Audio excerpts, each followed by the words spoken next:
Hello, and welcome to the FM podcast.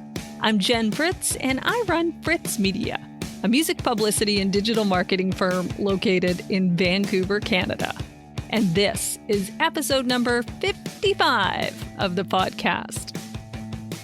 So the topic of this week's show is touring as an indie band, or an indie artist, I guess, however it applies to you. And joining me on the show is Vancouver Island-based musicians Andrew Baskin and Lucas Antoni from the indie rock band Vogue Villains. Now, when we had this conversation, the guys had just finished a tour supporting their brand new album, Built on Bones, so they definitely had a lot to say about life on the road. And we had a really great discussion about the pros and cons of touring as an indie band in 2024 and what kind of challenges they faced, as well as some really good tips for indie bands that might be heading out on tour this year. It was a really great talk, and I hope you enjoy it. Here's my conversation with Andrew Baskin and Lucas Antoni. Well, hello there, Lucas and Andrew. How are you both doing today? Doing great. Thank you. You're both good. It's so funny. I gave you guys a little pep talk at the beginning saying don't talk over each other. And then I just totally gave you a situation where you would talk over each other. I was self-conscious about it immediately. Yeah. Good job, Fritz. Really good job. Yeah, I didn't care because I knew it was going to be your fault. Yeah. I was like, does the delay put me on top of him or does it put him underneath me? That's great. Well, anyway, it's so good to see both of you. And full disclosure, your band, Vogue Villains, is a Fritz Media client, but we've never actually met in person. No. So this is kind of a little treat to see both of your faces on the Zoom.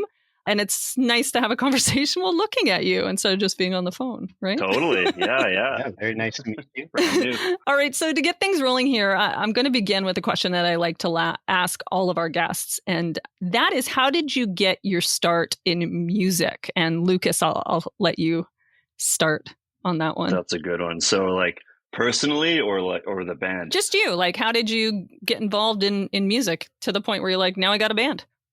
I guess I've always just sort of obsessed about it. Like, I know when I was little, I'd always tell my parents, like, yo, I like rough music. Like, I like really rough music. And I didn't know how to explain it or anything like that. And like, I always grew up just like really, really loving it and really just kind of getting excited whenever I heard rough music. And, and my parents were both huge on music. So I just grew up around it and hearing it, and it was just all over the place. And anyways, like, yeah, fast forward quite a bit. When I was in grade 7, I had a good friend of mine introduce me to Slipknot, which was like the first band I'd ever listened to, and it blew my mind wide open. Like, I was obsessed with it. And then I took straight to LimeWire, just trying to find every band I could that sounded like that, and destroyed a couple of my parents' computers doing so, just downloading everything, just like, oh, I like that one. And I just got obsessed with it. I just really, really started loving it. And then after seeing my favorite guitarist's guitar at the time, who was Mick Thompson from Slipknot, because that was the first and only band that I really knew, so that was my favorite.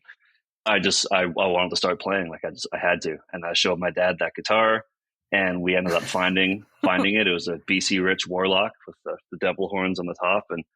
And we ended up finding like a beginner's one. He bought it for me, and then I just kind of took off from there. It was just instant. Picked it up pretty quickly. Didn't have anything to do with music when I was in school, or middle school or high school. I don't know. I just didn't really, I was more into learning. I didn't really have any interest in joining a band or being in a band, although I wanted to make music. Like, it's weird thinking back to it now. I don't really know. I guess I was maybe just not that outgoing. Anyways, that's how I got into it. I just always kind of had an affinity for it, always obsessed over it, always found it as like, I could always remember songs. Music always got me excited. It just felt like something that I just fell into. Cool. And do you remember, like, when you were younger, what was it that you were listening to, or that your parents were listening to, that was rough music? I'm really intrigued. Like the band Sandpaper or Right. 30 Grit? Yeah, totally. Enter Sandpaper Man. No, I honestly don't know. I can't remember what it was that made me think like, yeah, I like rough music. I don't even know. Like the older I got liking music, the less I really started to like what my parents were listening to. Like I didn't hate it. I think when I became conscious of like the genre that I was into and the bands that I could find, I started to dislike what I would casually hear more often because I was just like so focused on this new crazy thing. Fair enough. Yeah, I don't know. As far as what really made me like get into rough music, I couldn't tell you what it was. and Andrew's just shaking his head. It's never not going to sound weird. I love it. We play soft music roughly. Yeah, totally. And how about you, Andrew? How did you get started in music? I, from a very young age, sang a lot. I just loved singing. And I remember I was singing in the truck with my dad. What was it? Scar Tissue by Red Hot Chili Peppers. Mm-hmm. And that was the first time my dad was just like, oh my God, like you're singing this. You should do more. Keep singing this. And then we went to like family dinner and he's just like, hey, everyone, Andrew's going to sing this song for you. And then he got me to like sing some of it. And that was the first time of like real performance. And then I got pretty into it. It just took people paying me attention, I suppose. And then my grandma and grandpa got me a little acoustic guitar. And I started from there. And I started writing songs really early of just garbage, whatever songs that I could just kind of come up with. And I kept doing that for a long time. I also had a BC Rich guitar. One of those ones with the spikes and stuff like that. Really? Yeah. Mine was the BC Rich Beast. All the beasts. Yeah. I actually lost that at a gig once. I got like left there. And next morning I'm like, hey, I think I left my guitar there in a case. And they're like, nope. And it just never again. It was never seen. Oh. But that's okay because I don't personally like the look of them anymore. That's the spikiest one. Yeah. Because you couldn't sit and play it. It was, it hurt. So I did that. And so that was pretty young too. I think 12 is when I got my first guitar. So I just kind of kept going with guitar. And when I started playing, I sang immediately while playing. So I never really got particularly great at guitar because I just went into it going like, well, if I can't sing it at the same time, I won't play it, or I'll just learn to play it enough that I can sing it. And I did that for a long time and became a rhythm guitarist kind of guy in a bunch of bands throughout the years.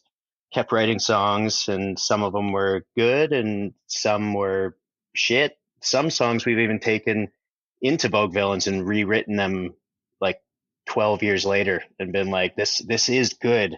We just need to like fix it up. Yeah. There's a new one, Long Live Immortality on the new album is one of those. It's probably 12, 13 years old now. So there's that. And I eventually played around in enough bands, punk bands, metal bands, rock bands, whatever. And I just couldn't find anyone to be as committed as I wanted to be. I just wanted to really do it. It's a tale as old as time, Andrew. Yeah. And me and Lucas knew of each other in our music and stuff, so we always were like, oh man, it's great you're doing that, and you're doing this, and that's great. And we never played for so long, but once we actually did, that's where we're like, oh, other people can be as committed and obsessed with getting better and doing it right. And that's and I ended up switching to bass for the first time and realizing I am not a rhythm guitarist. I'm a bassist. Nice. Yeah. All right. Well, so the topic for this week's show is touring as an indie band. And I thought you guys would be the perfect band to talk to because you've just released a new album called Built on Bones, and you've just finished a run of tour dates in Alberta and in BC in support of the album. So, Lucas, first off, how did the tour go? The tour was amazing. Yeah.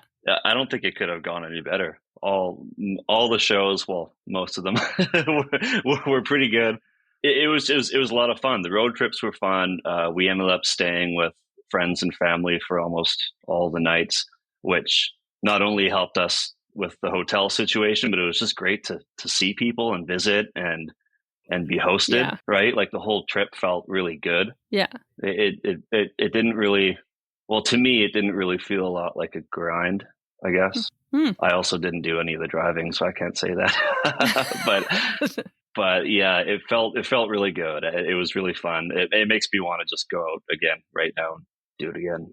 Awesome. You never hear that when a band just comes off a tour. I can tell you that right now. It's especially in this day and age, it's usually like complaints and what went wrong and oh my God. So to hear that, you're really happy about this tour, it is so good. Maybe you can tell us, what things worked on this tour and what things didn't. Andrew, I'll throw that one to you. For what things worked this time, we had done a tour before this, and then we were all prepped to do a couple different tours in 2020.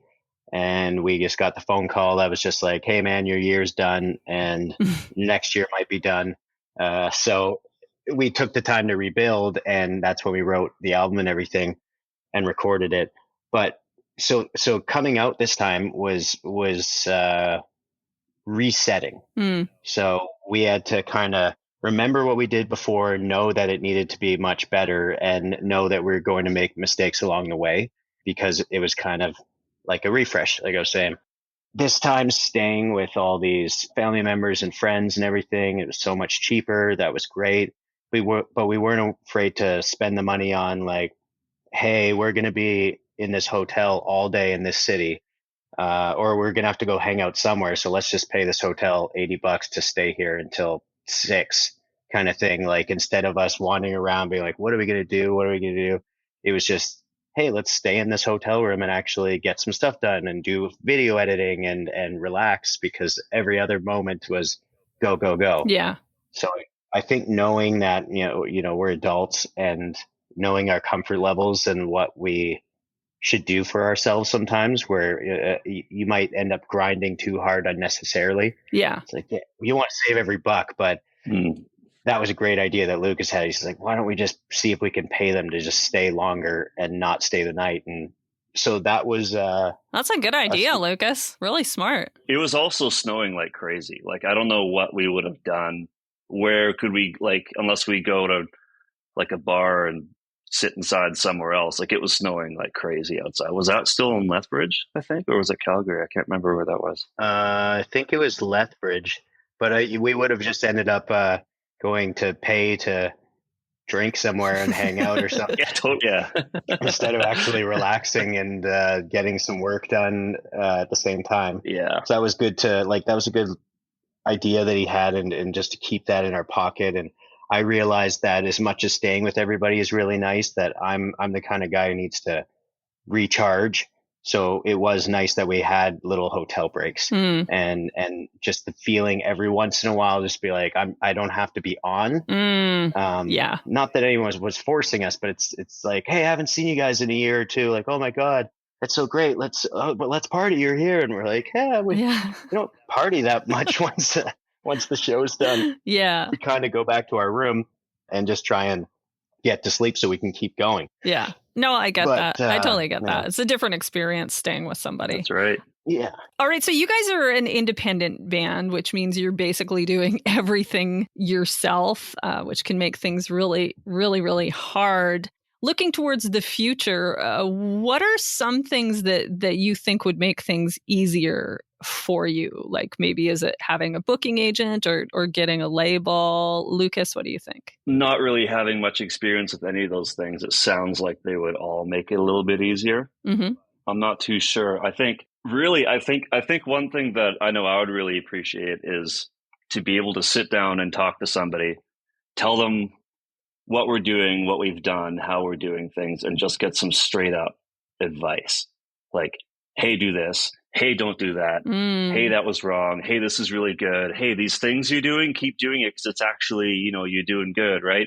I don't think there's going to be any miracle cure for how busy we're going to be, but I think sitting down and just hearing some like really solid career advice would be awesome. So more like a manager or a consultant type person. Yeah. Just somebody to tell you, hey, even though you're really busy, you're doing it right. I feel like that alone would make it feel, I don't know, less daunting, right? Because sometimes it feels like you're just making these decisions and doing all these things and, kind of just doing it in the dark and hoping that you don't make a mistake so you don't have to wait till next year to try again or something, right? No, I totally, I understand that. Yeah. But that being said, I think the booking agent would be sweet because booking shows it's a lot of work. It's no good. Yeah, and the internet's full of misinformation or just so much information that you're like, I'd really like to know this.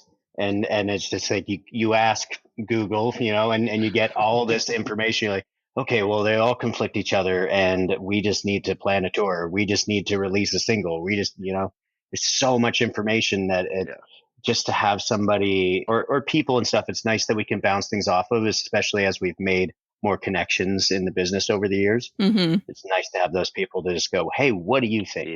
Yeah. I mean, you have like your band to bounce it off. But I mean, I guess it's better to have, somebody, an outsider perspective, or even like a music industry professional, somebody that knows what they're doing to help guide you. I totally understand that. I mean, I don't have a business partner in my business, and I feel that way a lot of the time. And that role falls to, peers in my industry, who I'll just have a call with and just roll stuff off of them. Because sometimes if you don't have a sounding board, it can be really difficult to know what, like, you're just moving forward, but you're like, is this the right way forward? Or yeah, is it sideways? Yeah. What's going on? Totally. And, it's, when you make decisions, you want to be able to make them with confidence so you can just run in and do it, right? But so when you have to make plans, it can sometimes just feel a bit more painful when everything kind of feels like, I guess so. I don't know. Maybe I should, maybe I shouldn't. I know for me, like, I don't know. I hate putting time and effort into things and then having it turn out wrong. Like, I wish I could just know, because I'm good to grind. I'm good to stay up and do things and do whatever I have to do. But I hate obsessing over things and then finding out I did it wrong and having to do it again. Like, I don't know. I don't take that type of thing very well. And I know with the band, like, it's kind of like your baby, right? Like, you want to make the best decisions for yourself, for your bandmates, for the business. You want to do things well. You want to do it right the first time, right? You just want to do it right the first time and not mess around. Because everything that you do, like, it almost feels like every mistake is sort of like a time sacrifice, I guess. Yeah. Because, I mean, one thing I'm really seeing now, looking at the calendar and booking shows and just thinking about future plans, you're almost thinking 1 year ahead all the time. Yeah. Right? Like, I'm already looking at certain things early into next year. Like, the rest of this year doesn't even matter, even though it hasn't happened yet, right? So it's, to me, I always get sort of neurotic and feel like, oh, if this doesn't work out, then we got to wait till next year, and that whole year is crap, right? Like, and I know that's not the case. Yeah. But I have a hard time not thinking like that. So it can be, it can be hard. Okay, obviously the biggest struggle that indie musicians face when it comes to touring is the lack of support, as we mentioned, and the financial struggle. How much of a financial risk is it for you to tour as a band, and how do you finance your tours, Andrew? We weren't sure how this one was going to work out. We know that we've gotten much more popular since the last time we did it. I mean, the last one was in 2019. 5 years later, we've had a lot of successes, so we were more confident about it. We should have been more confident in just like getting a ton more merch, because that's how you keep afloat, and that was selling out. We did not bring enough merch. We sold out of different. Oh no! Yeah, but I mean, we didn't lose out on a lot of money, but it was just like, it was great to see it happening. But like, holy shit, did we not realize it was going to be that good? You're like, we could be making more money. Every show. Yeah, but it kept us afloat. Yeah, and people coming and just supporting, and how kind the other bands were. Yeah. Just knowing we were on the road. Like, they would be, they give us a larger share of the split, and we didn't ask for it, and it was never talked about before. We just get this, and venues who were playing just offering us more and being like, hey, I want you guys back as soon as possible. So that made us much more confident as the shows went on, and especially for the future, just going like, this is working. We need to bring more merch. We need to just keep playing these shows here and keep their attention, because to build that confidence and have that and have people's attention at this time, like, that stuff fades. So we've just learned here now that, like, wow, something's happening. So let's keep on it. Yeah, I mean, merch is definitely a way that a lot of musicians kind of keep things afloat while they're while they're on the road. And it sounds like you did some cost saving stuff on this one by not having to book hotels all that often, which is also really, really good and, you know, not often the case. So you guys are really lucky. So we did luck out. Yeah. Yeah. Yeah, like we're all like we either own homes or in places that we've been in for a long time, and all of us have careers and stuff. So like we can't really just fuck up. Yeah. Like we still have mortgages and family and stuff. So it's a risk, but it was definitely an educated risk. Yeah, and you definitely will feel more confident going on the road the next time you tour too. It sounds like. Yeah. And smarter. Like I feel like we'll be smarter about it. And there was a bunch of things we did along the way on this one, just being, you know, slightly older men than last time too. Slightly. Who have responsibility. I mean, I got way more gray hair, but it's just the stuff you kind of know logically of just like, I got to maintain my home. I got to do all this. We got to do all these things. It's just little tricks that you learn along the way, or being in a trade. You're like, just the things you learn to do that you can apply to. Now we're going on the road. Let's be smart of how we're going to do this and prepare. Yeah, no, that totally makes sense. And all right, since I'm a publicist, I'm going to ask you about one of the most important parts of heading out on the tour, and that's the promotion and marketing of the tour. How did you guys manage this end of it? Like, did you work with each promoter in each city? Was there an approach on your social media, Lucas? A lot of it was between us and the other bands. Yeah, like most of the other venues did promoting. Whoever was in charge of that for their venues also did promotion as well. On our end, like I know what I did was I cut I cut a small video out of different bits of like action filled live footage and made a tour ad. And then I just made, you know, I think we had 9-10 shows. So I just made 10 different versions of the video with different information and names on it. And I just started Facebook ads in all the different areas that we were going to tour in. Like I learned how to like size them down and really make them specific. Yeah. I did speak to quite a few people actually who saw that, which was good because it's kind of hard to tell sometimes what's happening with that. And then there was, pushing on our own social media and there's coordinating with the other bands, right? Like other bands in their own cities. We had a lot of people who they handled the posters. They brought their people out. Like they knew we were coming and we were able to coordinate with them. And it worked out great because we were just rallying other people. Yeah. Right. Just like we would do, right? If we had a touring band come here, like same thing. So a lot of it was done that way. It felt like, more of a, I don't know how to say it, maybe grassroots approach, I guess. Yeah. Like there weren't any big promoters involved. The only one that we worked with specifically was at the Queens in Nanaimo. You know, that's our local area. Local is close to local as we can be in a bigger venue like that. But otherwise it was all just sort of grassroots between us and the other bands. Yeah. From what I can remember. I'm trying to think if there's anything else, but it was mainly that. If there's a band that's, you know, just about to go on tour and they're maybe looking for some good ways to promote their tour, what are some tips for promoting it without spending a lot of money? Sounds like maybe doing social media ads was something that worked well for you guys, Lucas. It does cost a little bit. I mean, you can set how much money you're going to spend. They don't have to be crazy expensive. I set them pretty lightly because advertising for all the shows was sort of like an experiment too that I wanted to look at, like just to see how well it would work, you know, $5 a day for however long just to see, right? Yeah. So I would definitely increase it next time and see. But the social media ads don't have to be expensive. I would definitely go with those. I mean, especially because now everything is done sort of remotely. Otherwise, outside of that, I would speak to other bands that you're going to play with and see if you could brainstorm some ways that they could help promote as well. I mean, most of the bands we spoke to just went and did it anyways because everybody's kind of hustling for the same thing, right?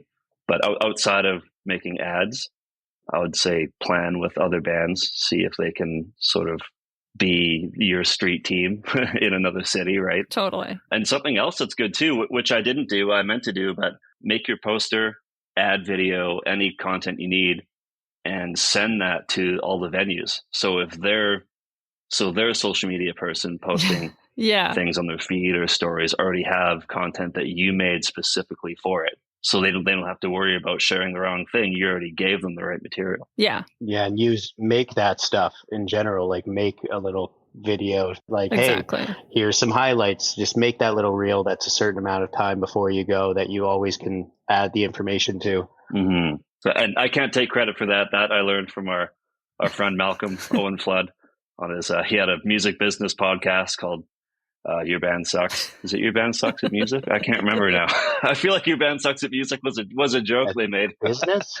I think it's Your Band Sucks. I think it's at business. Yeah, Band Sucks at Business. Your Band Sucks at Music. I hope he hears that. That was something I got from one of their episodes, like 2 years before we planned this tour. And I had meant to do it for this one, but I didn't get around to it. But definitely making your own content and giving it out to people to use is awesome, because then you're in control. Absolutely. And then, you don't have like that promoters that's just Googling images and then uses like a really old photo or something. Yeah. Sharing all the wrong crap. Yeah. And that will still happen. Oh, yeah, I know. No matter what we try and do at times, and they'll spell Vogue or Villains wrong. Almost every time Villains is spelled wrong. So, and that stuff will always happen. All you can do is be as prepared as you can be, and in case the moment presents itself where you can take control. But that's it.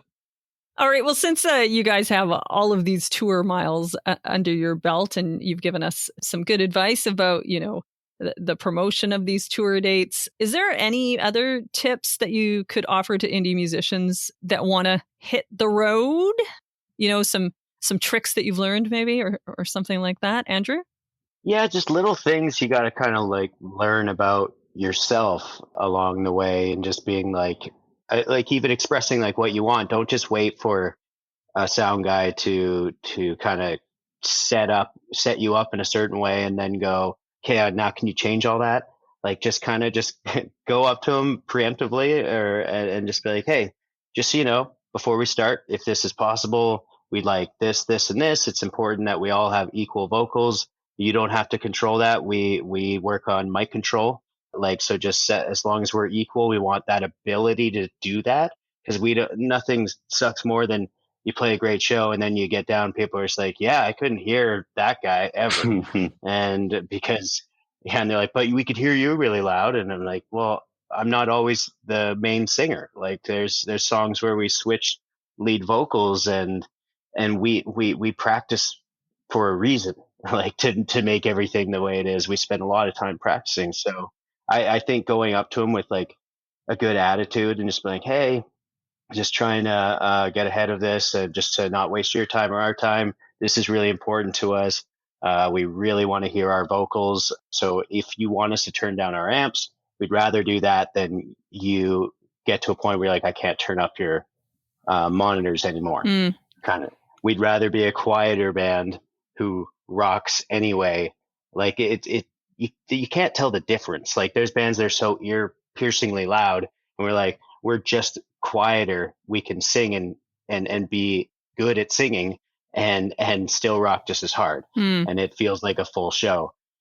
But it's just, I'd say that's a big thing is just getting out there what you want and just trying to get ahead of things, because every sound guy is going to be different at this phase, and every person doing lights and people, the bartenders, the owner, everybody's just different. And the gear they have, like we brought extra gear just because we brought 2 extra monitors, because everyone in our band has a monitor, and we get to place and they're like, all right, there's 2 monitors. And they're like, no, there isn't. There's 4 and stuff like that. So just bring the extra stuff. If you have the room, bring a couple extra mic stands. It doesn't take up too much real estate. Yeah. Bring a couple extra monitors if you can, and just extra cables. Like they got wrecked along the way. We had cables randomly going out. We're like, all right, now we need a new one.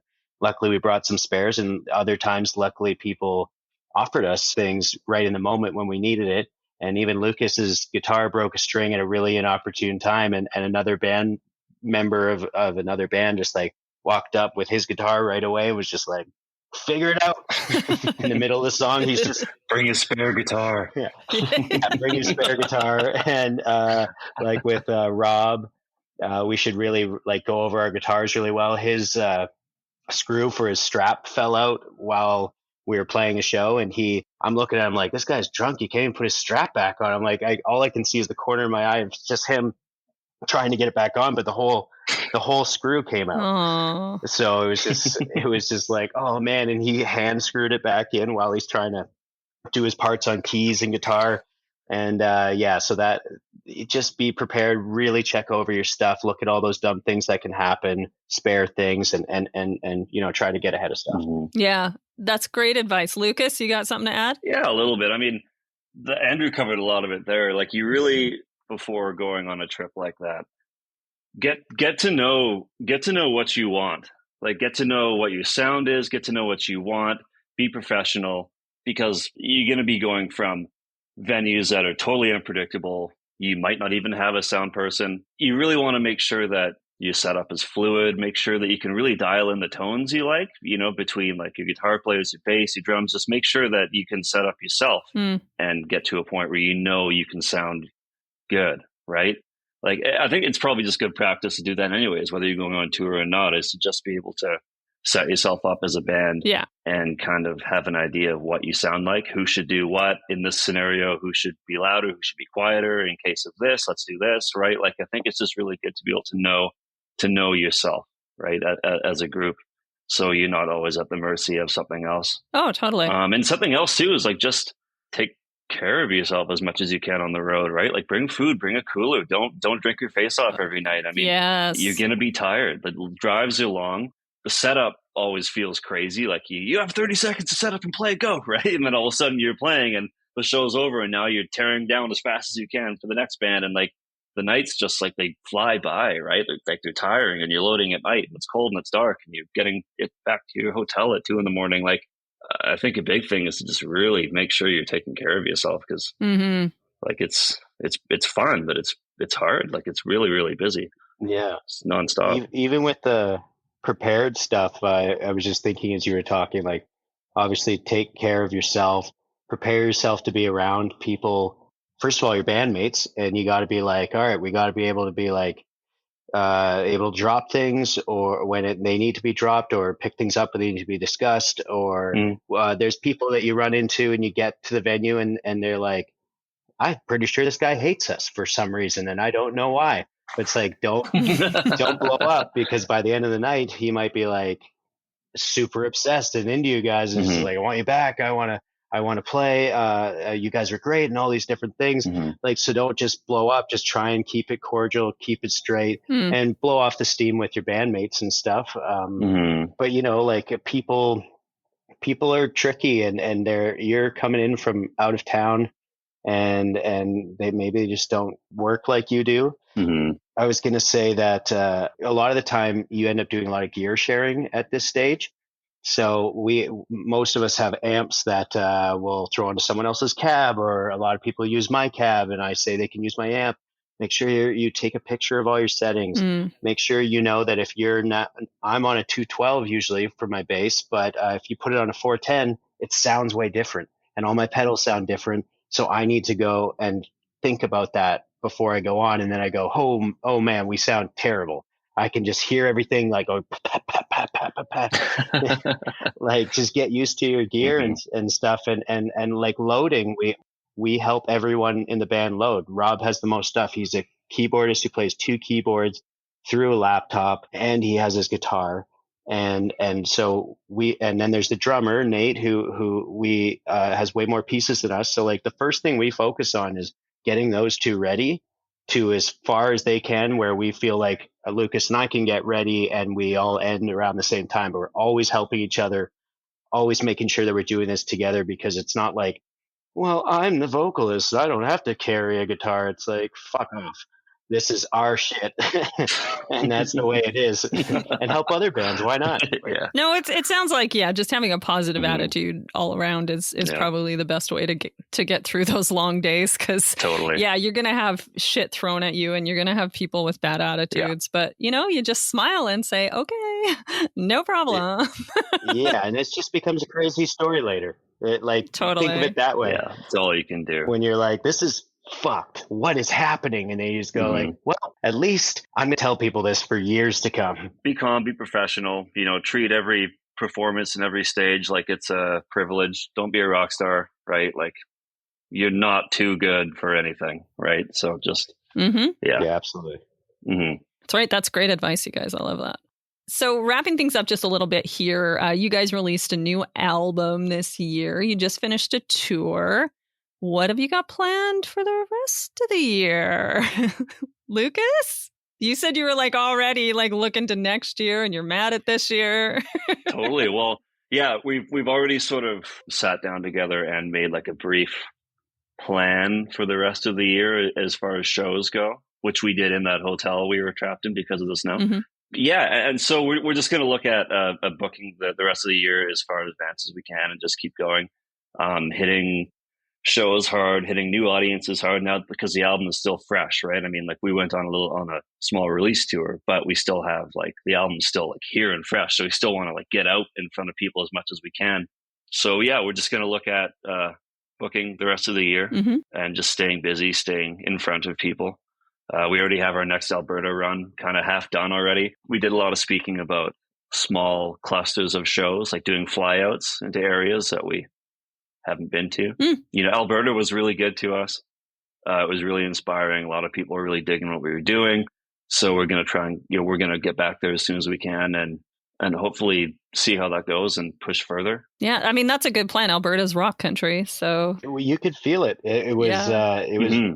really great getting that welcome arms once we started playing and proved that we should be there. But it was really nice. Yeah. With the little shows and stuff and going in, or smaller sets of shows, Mm-hmm. we're planning on doing that. Just makes it easier for this flight thing. The flight thing is really the next experiment. Yeah. Mhm. We don't know if we can make it efficient, but we just feel like if we're just doing little bursts here and there, try and make it for, okay, there's a festival, let's do a few shows around it, let's go there, let's go home, and figure out renting gear and vans and see what other bands have. So that's going to be our next experiment as we figure this out. Yeah. Yeah, well, that's kind of just dealing with the big size of our country too. Totally. As well, right? Totally is.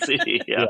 Start going to the States and make it a bit easier there. And we'd like to start planning Europe and other places. Mexico, maybe. Japan would be cool. Cool. I love it. Yeah. We have all sorts of things we're talking about. Yeah, absolutely. All sorts of ambitions. So it's exciting. Definitely. To even have that be a conversation, right? So.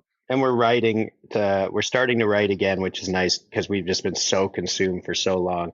We're starting to write, new music starting to come together, and more music videos to be filmed for sure. We work with Keyword Productions, and it's like a family thing. We like to keep everyone as tight and as family as we can. And so we just try to keep doing the music videos as we go. And because I think that's a huge way to catch people's attention. Totally. All right. Well, this seems like a good time to head on over to our fresh content segment. Mm-hmm. Every week on the show, we discuss our favorite piece of music content for the week. And we always like to start with the guest. So let's start with Lucas. What do you got for us? Okay.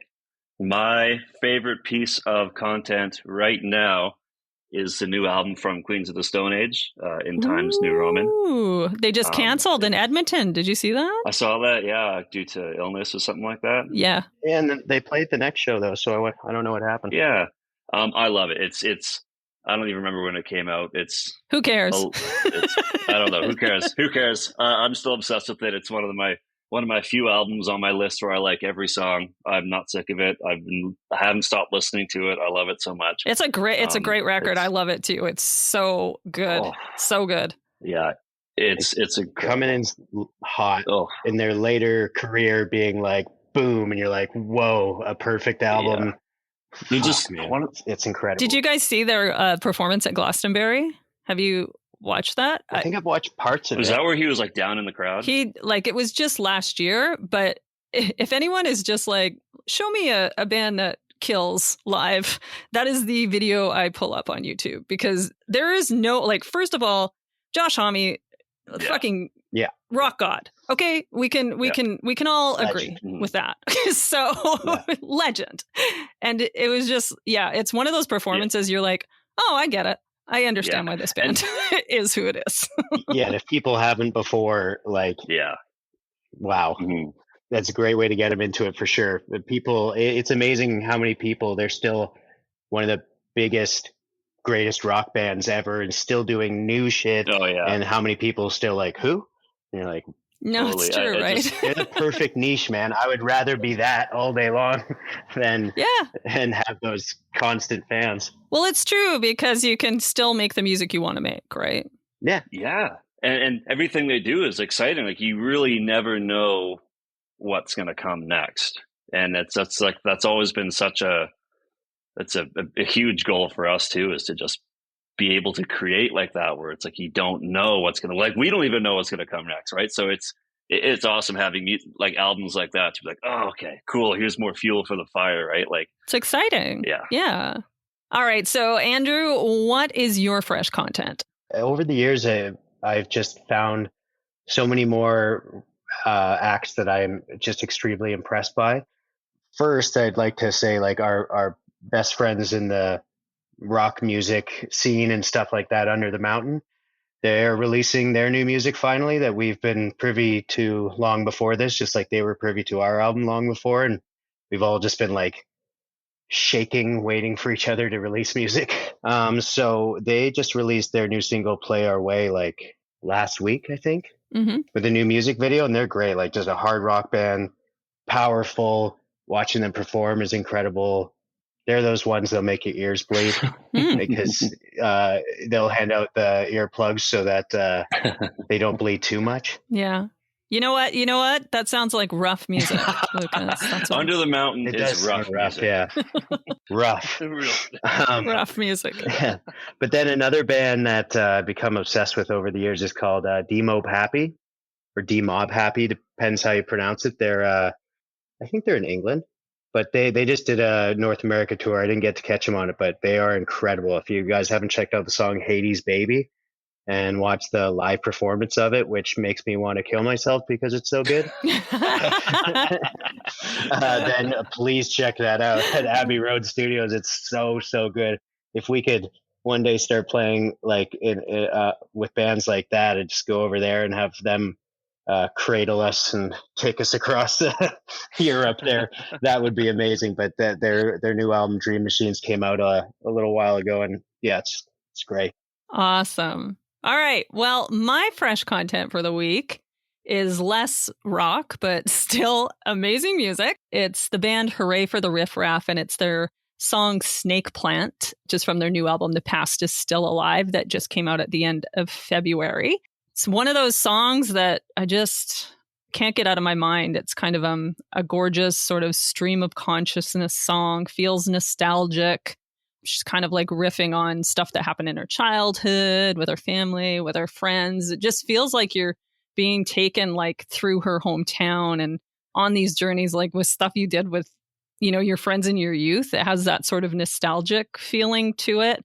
And there's this one line that really resonates with me. It's just the way she sings it. And it's just, I'm so happy that we escaped from where we came. Just like she says it so joyously that, I mean, I grew up in a small town, and I can tell you every day I'm thankful that I escaped from there. So like me and my brother high five every time we see each other. We're so happy. But like, find those ones that hit you right in the feels. Yeah. I think it's just the joyousness of it, that it's just like, yes, we did it. We got out. But anyway, I'll link to that song in the show notes, as well as your two picks. And I guess that's about it. So thank you so much for joining me today, Lucas and Andrew. So I'm just like so not used to having two people. It's like, oh yeah, I gotta say two names. Thank you, Jen. I gotta say two names now. Where can people find you if they want to find out more about you and your band, Vogue Villains? Well, our music is everywhere. Wherever you look, you'll find us. Our most active social media platform is Instagram. Mm-hmm. You can find us on Facebook as well, and as well as our website, voguevillains.com. But Instagram is, I think, our most active.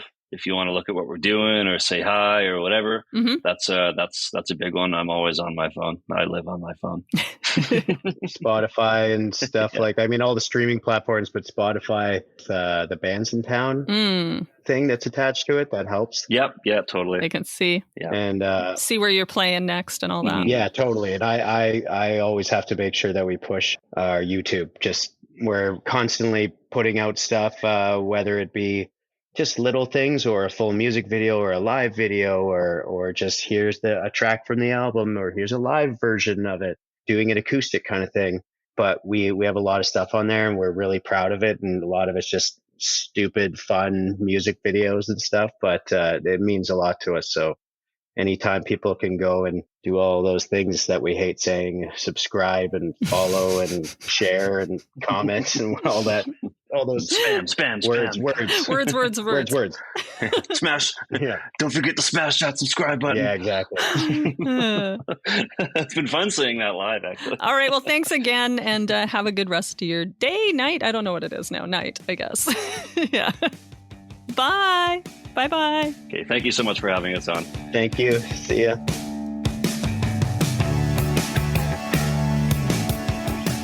Whew, that was a good one. And holy, they sure made me work for it on that one. It's a lot of work. I mean, interviewed two different people, but it was a great convo. I hope you guys liked that one. And thanks again to Andrew and Lucas for coming on the show. Thanks so much for listening to the FM podcast. If you like the show, please tell your friends and give us a 5-star rating and review in Apple Podcasts. And you can always help us out by telling your friends and family about the podcast or maybe posting about how much you like it on social media. Anything you can do, we'd really appreciate it. The FM podcast is produced by me, Jen Fritz, for Fritz Media, with production assistance from Carla J. If you want to learn more about Fritz Media, you can check out our website at fritzmedia.ca. And if you want to learn more about the podcast, just go to thefmpodcast.com. A big thank you to Said the Whale for providing the theme music for the show, and you can find out more about them at saidthewhale.com. Okay, so we're going to go out with our song of the week this week, which of course is going to be from Vogue Villains. From their new album, Built on Bones, this is A Slow Ride.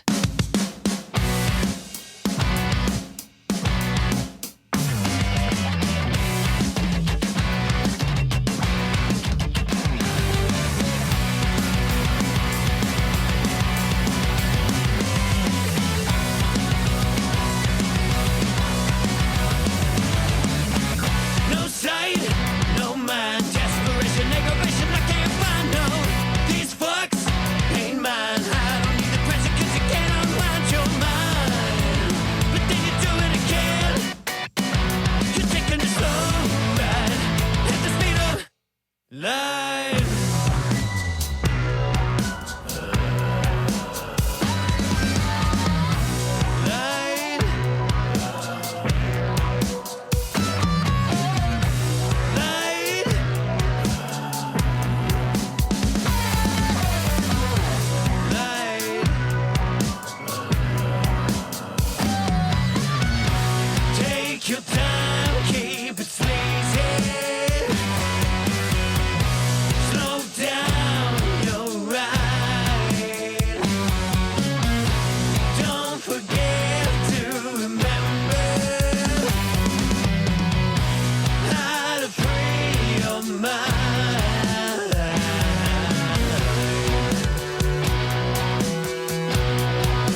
Bye. I'll see you next Tuesday.